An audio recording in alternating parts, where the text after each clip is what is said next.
Welcome to the Subjective Professor podcast, where we reject coercion and hypocrisy. It's Wednesday, March 5th, 2025, and this is episode 327, and we're going to talk about the Democrats. I hope they never change. So, after Trump's address to the joint session of Congress, I didn't have enough time to go through the whole thing. I mean, I really wanted to give it a fair shake, but I just couldn't do it today. I had midweek services tonight. I just got back, and so I'm just putting this episode together. Russell Brand, though, had a pretty good take on the speech. He highlighted a lot of the clips that other people were talking about, but he had a pretty good take, and I like his commentary. But I will try tomorrow and pick out something that I think other people haven't beaten to death or even talked about to sort of give you my subjective view on that address. Only if I can find something different to say from what everyone else has been saying.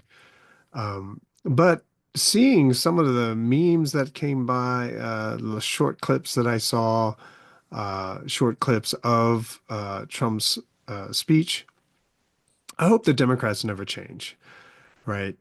And it's because they're just so bad, uh, and they look really bad too. And in this way, by not changing slowly but certainly, their message, their overall message, their behavior will be revealed for what it is, right? A big stinking pile of hypocrisy. So they claim to be for democracy, uh, and so get out the vote, all that jazz, but they lost. And now they reject the results, right? So it was a fair election, the votes were counted, and they lost. And they refused to accept Trump as their president. They still call him a fascist.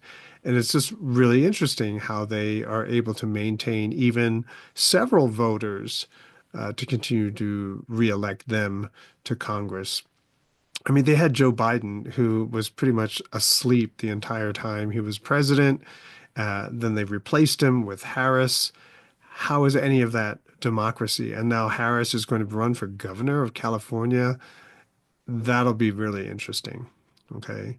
All of their sins have been revealed of late. The January 6th, ridiculousness, absurdity, their cervasis, the side effects from the jab, immigration, all of this stuff has come out, and still they are without shame. I mean, it seems like everyone, them and their ilk, people who are their supporters and people who are like them, it's like it doesn't matter what reality is. They just keep saying the same things over and over again.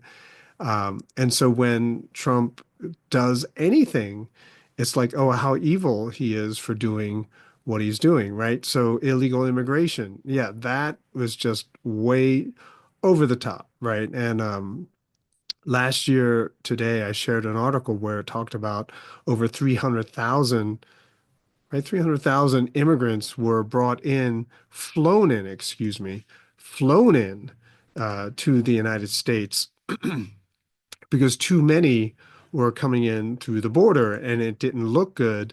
So they started flying them in the middle of the night. I mean, how crazy is that? So all of this has come out, but no, it's Trump who's ruining America, right? It's it's kind of crazy. So the Democrats, they obviously hate America. They weaponize the justice system, and they reject science. And they project all of their own thoughts onto the rest of us.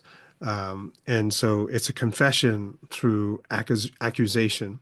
I've seen this phenomena a lot before politics, right? So before the last, I don't know, 4 years, for this whole projectionism, right? Projecting their own guilt onto others. I've seen this in people where, and I identified it as hypocrisy, right? They see the problems in other people, but they never see it in themselves because obviously they're right. They understand why they did it, and so therefore it's justified. But when they see other people do the same thing, it's always wrong, right? I can do it, but you can't do it. So that's where that whole double standard hypocrisy idea is so important. And as I've mentioned before, but just as a reminder, hypocrisy is the root of all injustice. As long as you have hypocrisy in your government, in the legislative body, in your courts, then you will have injustice, right? And so if you really want to fight for justice, you have to get rid of hypocrisy. You have to get rid of double standards, right? So if you do have equal treatment under the law, then it's equal treatment under the law. There is no special treatment regardless of your socioeconomic background. There's no equal treatment or different treatment because of the color of your skin, your gender. It doesn't matter. Everyone should have to meet the same standard, right? So easy example would be military. If a woman wants to join the army, she has to be able to fulfill the physical requirement as all of the men. I mean, think about it. Um, by lowering the standards for women, what happens to the men who are like the weakest wimps among men, right? Who can't make their physical requirement, right? What happens to them? Well, now that you're letting women in, then weak men can make it through basic as well. And so you get these weird situations, and and it lowers the overall quality of the product or whatever job you're trying to do. And so it's not something that you want to have. And then the Democrats, they demand respect for Obama. It's President Obama. I remember students would say to me, "Why do you keep calling him Obama? It's President Obama."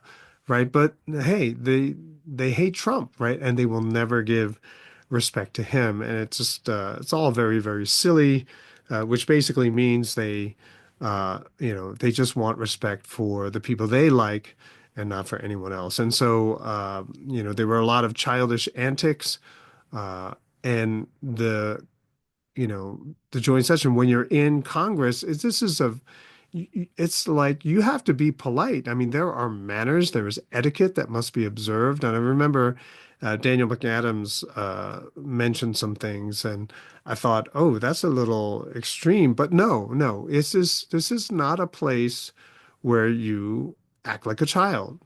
And to be fair, Republicans are equally bad, right? They will do what is it? So I remember there was one incident, Obama, I guess, was giving a speech, and then someone started yelling, "You're lying," right? It's a lie, right?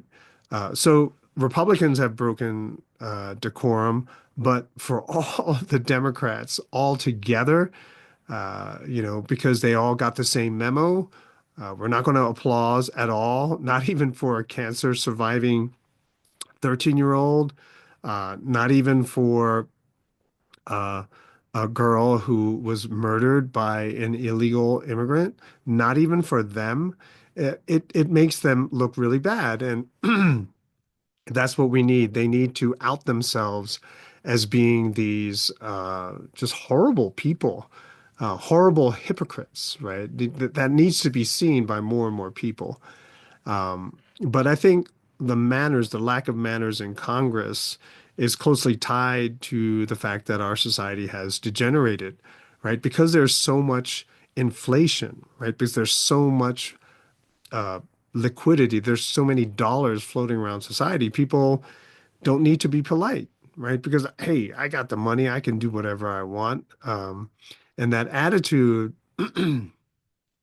has made politeness, manners, a thing of the past, at least among certain groups of people.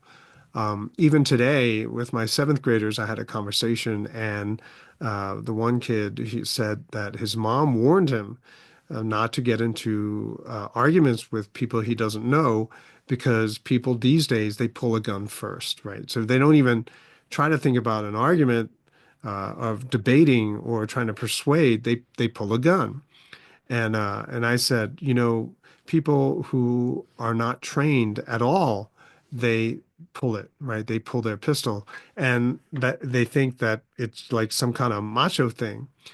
And the problem is that you don't think of consequences, right? And so everything that I try to teach the middle schoolers that I teach is to think about responsibility, consequences. Do you accept what might happen? Not that it will happen, but it might happen, even if it's a slim chance that it might happen. Do you accept those consequences? And if not, then you have to do something different, right? And so a lot of the kids that I teach, they are from the hood, right? They are from the city, and things are really crazy. Like I have one student, she said that she has to walk past homeless fentanyl addicts to get to the bus every morning. It's crazy. She's last year she was in seventh grade. This year she's in eighth grade, but that's the walk to the bus stop, right? That's what she has to do every day. And I thought it was kind of interesting that there's no respect, no compassion, even for, as I said, the brain cancer survivor who wanted to be a cop, right? And right, so Trump made him honorary Secret Service, which I thought was really touching. It was very sweet, I thought. And I think that is the nature of Trump to do kind of sweet things for people. But, leave it to the Democrats and their mouthpieces that they can't even just for a moment express oh well, that was okay, right? Because they got to keep up that full court press that he's Hitler kind of thing. And even though they lost the election, they're keeping it up. And so there's that clip. I'm sure a lot of people have seen it, where an MSNBC person says, yeah, it was touching, but I hope he doesn't grow up to have to fight J6 rioters, Trump supporters, or even commit suicide. It was really kind of over the top. It's like, what? Come on, the dude is probably not going to make it to adulthood, and now you're going to turn this tragic situation into a political thing? What is wrong with you? And what's funny too is that she say basically grow up to be a cop, but just a few years ago, Democrats were all ACAB, right? All cops are bad, BLM, defund the police, all this stuff. And now all of a sudden, she's going to sort of empathize with the small child and then be pro-police, right? It's just a very odd thing. And people have to be able to see it. More and more people, I think only the worst of the worst don't get it yet, right? And so I want to reiterate, Trump is not perfect, but no one deserves to be treated in the way that he was treated over the last 8 years. And he said, and I'm not sure if I mentioned this before, but he said they even, right, the Democrats even implicated Putin for 8 years. Right? Oh, he's what is it? He's colluding with Putin. He's Russia's helping him. He's a Russian puppet. All this garbage. And yet they're pretty comfortable with it all, right? Why? Why? How can they be so comfortable? Maybe because they know they won't be touched. They have to be touched, right? They have to be held accountable. They have to be able to, or they should be made to feel the heat, especially what Trump went through over the last 8 years, the weaponization of of the justice system, of making up and changing laws just so that they can get after Trump. It really is crazy. And plus, I think also the fact that the Democrats have not changed their tune, not even changed their messaging, not even changed the content of their messaging so far, is indicative of that mindset, not a shred of creativity, right? They lost with that strategy, but they can't shift, they can't adjust, right? Because all of their plans have been set up with on the basis of winning, right? And so what can you do now that you've lost? We got to come up with a different approach. No, there is nothing. And I've mentioned this before, that socialism, socialist thought, Marxist thought, neo-Marxist stuff, uh, it kills creativity, right? So that's why there are no real good comedians on the left, right? Because it requires creativity. It requires being able to see, that the humor, that if you carry things out to its logical conclusion, that it's funny, or even that the assumptions behind things that we have blindly accepted as being true, to bring them out. And it's funny. But socialists, they just simply don't have it. And when I used to teach, and I mentioned this before, we used to have an innovation crossover with the business school. And all these socialist professors said, "Oh yeah, this will be great. We can turn the business school into our tool." That's what they had in mind. But I think I was the only professor of 20 in this collaborative project where I understood what we were going for, and I introduced all these crazy ideas, which, as I said previously, really upset the judges, right? They expected the same old, right? So even the judges who were successful entrepreneurs, so-called, came back to judge, and they hated the truly entrepreneurial ideas and were expecting to hear the same old ideas over and over again just to applaud it. And that's that mentality. So when I look at the Democrats today, I recognize it. I've seen it before with all these professors who believe themselves to be the smartest person in the room. All of them do, right? Which is hilarious to watch. But anyway, the Democratic Party, they have a bunch of old turds, right? Decrepit people who shouldn't be out and about because they're so fragile and so old and so corrupt and so dirty, and it's pretty bad. But the Republicans have rhinos, right? Republican in name only. And I talked about a few episodes ago, I talked about Rand Paul and how he basically tweeted that Republicans praise Doge publicly, and then they vote for more spending when you're not paying attention, right? So he wanted to cut $1.5 trillion off of the spending bill, but instead they raised it by 2 trillion. At school today, to my middle schoolers, I mentioned Thomas Sowell and Walter Williams, but mostly Thomas Sowell. And I told my students that I wasn't allowed to read Thomas Sowell. I think the question was, who's a writer that you recommend or who you read?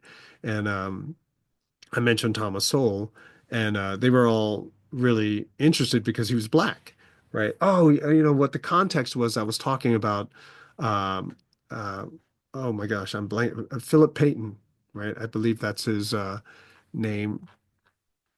Let me check real quick. Yeah, Philip Payton Jr. Reason Magazine had a video where and the title is Philip Payton Jr., the crusading capitalist who outwitted New York's racist landlords. And since most of the middle schoolers that I'm teaching are African American or they're black, right? If you're not people who uh, are black but are from Africa or for the Caribbean, they really don't like being called African American, right? So they're black, okay? And so they were really interested when I showed them a picture of Thomas Sowell and Walter Williams because they're both black. And Philip Payton is black. And so we talked about, what Philip Payton did, how he's the father of Harlem, and how he was able to break the color line, the segregation of selling houses to African Americans. And then we talked about Thomas Sowell, how he was a Marxist, he was a communist until he spent a summer working for the government, right? He worked in the minimum wage office, where he crunched the numbers all summer. And at the end of the summer, he said, "Look, I figured it out. What the problem is with minimum wage." And he tried to show everyone, and they all kind of looked at him and said, "That's nice." And they went back to work. And the reason is because if they uh, accept his proposition and they solve the quote unquote solve the minimum wage issue, whatever it was, then that office and everyone who works there would have to find another job, right? The office would be dissolved and everyone who works there would have to find another job. And who wants to do that? And so we talked about incentives. We talked about the minimum wage, what the problem is with the minimum wage. And then I said, the government's job is not to solve problems, but to perpetuate them, right? And so I remember back in my university teaching days, I would say, what is the objective of a government agency? And people would always say, to do a good job. And I'm like, no, it's to fail. And they all looked at me like I've got three heads. And then there he goes again. And I said, no, the objective is to fail. And so let's just say you get E. coli in your celery or whatever, and you get dragged in front of Congress, and they ask you, why do we have E. coli? Why do we have poop in our tomatoes or whatever? And then they'll say, whoever is dragged out will say, we didn't have enough money. And then Congress says, oh, well, why didn't you say so? And they cut them a bigger check for the next year. And so the objective of a government agency is to fail. Yes, intelligence agencies as well, because when you fail to do a good job, you fail to protect us from terrorism, we'll just start a new agency. We'll call it Homeland Security or something, right? And so then there's that Milton Friedman quote, nothing is as permanent as a temporary government program. And hopefully Doge does its job and then no longer is a thing, right? But in the meantime, hopefully the Democrats never change, especially the midterm elections that's coming up uh, next year, I believe, right? That they never change, right? It'll give the country, the rest of the country, time to clean up this mess, for the rest of the country to see them for who they are and just be utterly disgusted and look for something different. Now, just in case you were wondering, my vision, of course, is anarcho-capitalist, right? I am as extreme as Michael Malice, right? Except I'm more realistic, right? So students would always ask me, you can't just abolish everything now. And I'm like, you're right. But all I really want, as long as we're moving in the right direction, like right now, the direction is increasing government. If we could just change the direction to decreasing the size of the government, I would die a happy man, right? And hopefully it's massively smaller. But as long as the Democrats keep up their ridiculous, absurd positions, more and more people will leave the Democratic Party and seek alternatives that are based in freedom, right?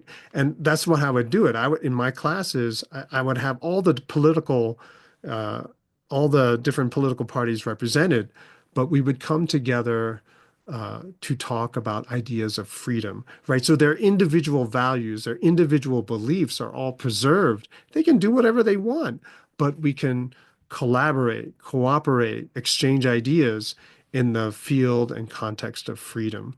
And then once the discussion is over, everyone goes back to do what they all wanted to do, right? Spend their day, spend their money in the way that they want. And that's the way it should always be, right? And hopefully government can get small enough where you just don't have this situation, a hypothetical freedom situation for 40 minutes in a classroom, but rather 24/7, all over the country, all over the world, where everyone is freely exchanging ideas, living in peace, and trying to figure out how to make the world a better place.